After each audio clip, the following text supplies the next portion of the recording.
Hello, Rockstar Movie Recapped. I bring to you The Tomorrow War, released in the year 2021. Spoilers ahead, please subscribe. In December 2022, biology teacher and former Green Beret, Dan Forrester, fails to get a job at a prestigious research center.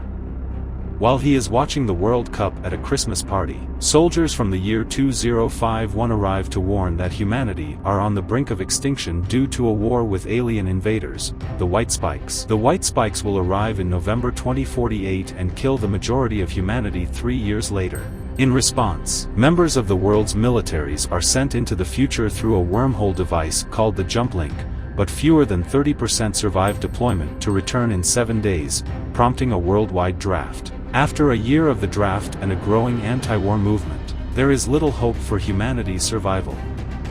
Dan receives a notice that he has been drafted and reports with other draftees to basic training. Dan deduces with fellow draftee Charlie that in order to prevent a paradox, those drafted have already died before the war starts. The draftees are sent forward in time to a battlefield in Miami Beach, but few survive, having been dropped in the incorrect location above the city. The draftees are ordered by Colonel Forrester to rescue nearby lab personnel before the area is sterilized. The draftees discover the lab personnel dead but recover their research.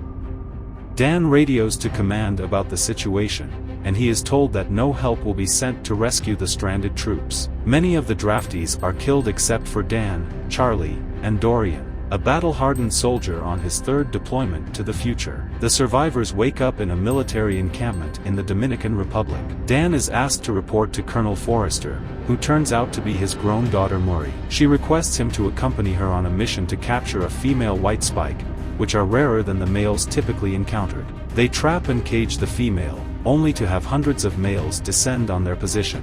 As the helicopter with the female lifts off, Dan and Murray escape to a beach and radio for rescue.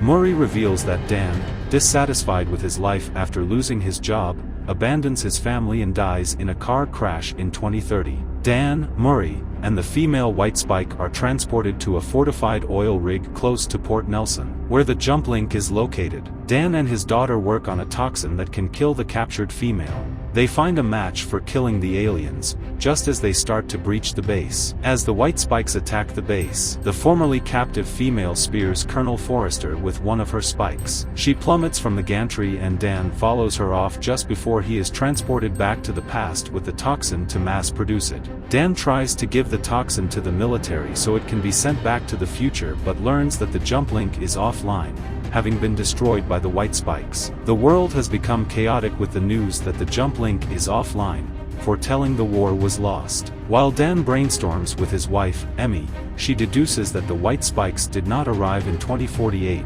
but came much earlier. Dan consults with Charlie and Martin, a high school student with an interest in volcanoes, and they theorize that the white spikes have been on Earth since the Millennium eruption in the year 946, and global warming caused their release when they thawed out and emerged from under the ice caps. Dan leads a mission to Russia with Charlie, Dorian, a few surviving future soldiers, and his estranged father James to prove his theory.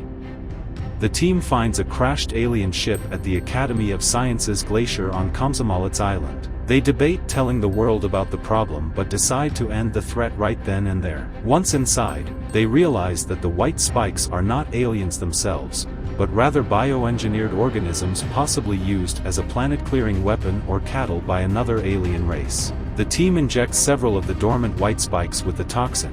This kills those injected but wakes the others, and most of the team is killed. Terminally ill with cancer and wanting to die on his own terms, Dorian remains behind to blow up the ship with C4, and the explosion kills all but one of the white spikes. Dan and his father track down the one female that has escaped,